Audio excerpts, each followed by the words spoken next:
امیر خسرو کی فارسی شاعری محض شاعری نہیں بلکہ ایک اعجاز ہے۔ قصیدہ گوئی ہو، مثنوی نگاری ہو، غزل سرائی ہو، شاعری کی ہر صنف میں اپنا شاعرانہ کمال دکھاتے رہے۔ شیخ عبدالحق محدث دہلوی نے اخبار الاخیار میں لکھا ہے کہ امیر خسرو کے کلام میں جو برکات ہیں وہ گناہ گاروں کے دل میں نہیں پائی جا سکتی ہیں۔ برکات سے محروم لوگوں کے لیے کلام کو مقبولیت اور قلبی اثر حاصل نہیں ہو سکتا۔ مولانا شبلی بھی رقم تراز ہیں کہ امیر خسرو کا ہر شعر جو بجلیاں گراتا ہے وہ اسی وادی ایمن یعنی تصوف کی شرر باریاں ہیں۔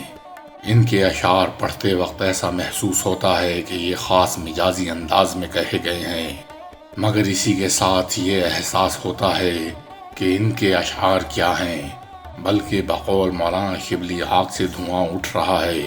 معلوم ہوتا ہے کہ وہ رو رہے ہیں، روتے روتے ٹھہر جاتے ہیں اور جب رو لیتے ہیں تو آگے بڑھ جاتے ہیں۔ ان کی طبیعت میں یہ سوز، یہ گداز اور یہ درد آگینی ان صوفیانہ کیفیات سے پیدا ہوئی جو ان کو فطری طور پر حاصل تھیں، اور ان میں ان کے مرشد کی صحبت شامل ہوتی رہی۔ ان مثنویوں، قصیدوں اور غزلوں میں بعض ایسے اشعار ہیں جن میں وہی عارفانہ کیفیات بھری ہوئی ہیں جو اس راہ میں محسوس ہوا کرتی ہیں۔ ہم یہاں اس کی کچھ مثالیں پیش کرتے ہیں۔ حضرت خواجہ نظام الدین اولیاء رحمۃ اللہ علیہ جمعہ کی نماز سے پہلے تجرید فرماتے، یعنی اپنے انبار خانوں اور حجروں کو بالکل خالی کروا دیتے اور وہاں جھاڑو دلواتے کہ فتوحات میں کوئی چیز باقی نہ رہے۔ اس تجرید کے وقت بادشاہ یا کسی شہزادے کی طرف سے کوئی آدمی پہنچ جاتا، فتوحات لاتا، ان کے آنے کے دبدبے کا شور حضرت خواجہ کے کام میں پڑتا تو وہ ٹھنڈی سانس لیتے اور اپنی سینہ مصفا سے آہ خارج فرماتے، یہ لوگ درویش کے وقت کو غارت کرنے کے لیے کہاں سے آ گئے۔ حضرت خواجہ نظام الدین اولیاء کے ایک ممتاز مرید شیخ تاج الدین تھے۔ پہلے دنیا میں ملوث رہے، پھر اس کو چھوڑ کر حضرت خواجہ کے ہاتھ پر بیعت کی، فقر اور فاقہ کر کے مجاہدے کو اپنی دولت سمجھنے لگے۔ سیر الاولیاء کے مصنف کا بیان ہے کہ جمعہ کی رات انہوں نے خواب میں دیکھا کہ حضرت خواجہ کی مجلس سجی ہوئی ہے۔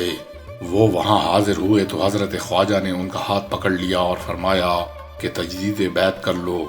اس سے میری روح میں ایک تازگی پیدا ہو گئی، کیونکہ یہ میرے دل میں بھی بات تھی۔ حضرت خواجہ نے تجدید بیعت کرائی، جس سے میں بہت خوش ہوا اور مجھ پر گریہ طاری ہو گیا۔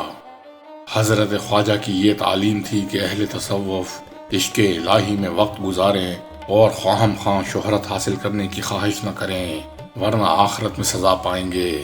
خود امیر خسرو نے بھی کبھی پیر بننے کی خواہش ظاہر نہ کی، صرف حضرت خواجہ کے در سے وابستہ رہنا ہی پسند کیا۔ حضرت خواجہ کی یہ بھی تعلیم تھی کہ محبت الہی میں دن اور رات یکساں ہیں، محبوب کی محبت کی بے قراری میں نیند نہیں آتی۔ راز و نیاز حاصل کرنے کے لیے گریہ و زاری ضروری ہے، اس سے مشاہدے میں ترقی ہوتی ہے، اس کے لیے رات کا وقت موزوں ہوتا ہے۔ جو اس نعمت کا طالب ہوتا ہے تو اس کو خواب و قرار کی کیا ضرورت ہے۔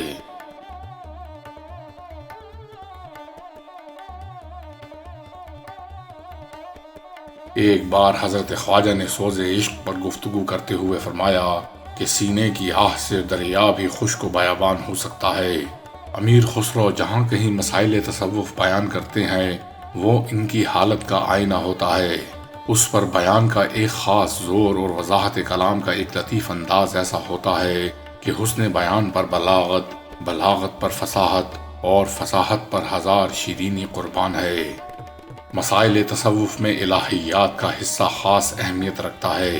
خواجہ فرید الدین عطار، حکیم سنائی، مولانا رومی، نظامی گنجوی، ان سے قبل اور سعدی ان کی حیات میں اس طرح ان مسائل کو بیان کر چکے تھے کہ عقل حیران تھی کہ اب ان مسائل کے بیان کا کون سا جدید عنوان ہوگا۔ لیکن خسرو نے جب انہی مسائل کو بیان کیا تو معلوم ہوا کہ بیان کا یہ پہلو خسرو کا منتظر تھا، مثلاً یہ مسئلہ کہ انسان جو عالم امکان میں سب سے افضل ہے اور اس کی ترقی کی کوئی انتہا نہیں، یہ اگر اس امر کی کوشش کرے کہ حقیقت الہ سے آگاہ ہو جائے تو یہ ناممکن و محال ہے۔ علم ممکن حقیقت واجبہ کا احاطہ تو کہاں کر سکتا ہے، وہاں تک اس کی رسائی بھی محال ہے۔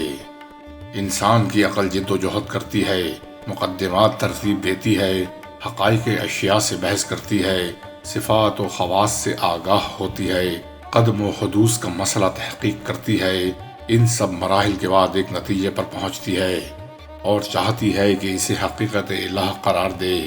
لیکن جب اسے معلوم ہوتا ہے کہ ساری گردش پرکار تھی، دائرہ امکان سے ذرہ برابر بھی قدم آگے نہ بڑھا، تو بے ساختہ کیا اٹھا، سبحان ربک رب العزت عما یصفون۔ اس عقیدے کو کہ اللہ تعالیٰ عالم الغیب ہے اور جو کچھ عالم کون و مقام ظاہر ہوتا ہے وہی مقتضائے مصلحت ہے، وجود و عدم دونوں اس کے تحت ہیں، نیستی و ہستی کوئی بھی حکمت سے خالی نہیں۔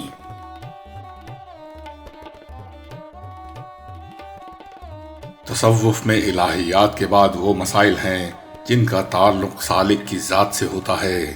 مثلاً انسان کو راضی بارضا ہونا چاہیے اور کسی حالت میں شریعت کے دائرے سے قدم باہر نہ نکلنے پائے۔ راہ تصوف میں مجاہدہ کے بغیر کچھ نہیں ہوتا، قدم قدم پر ایثار و قربانی کرنا چاہیے۔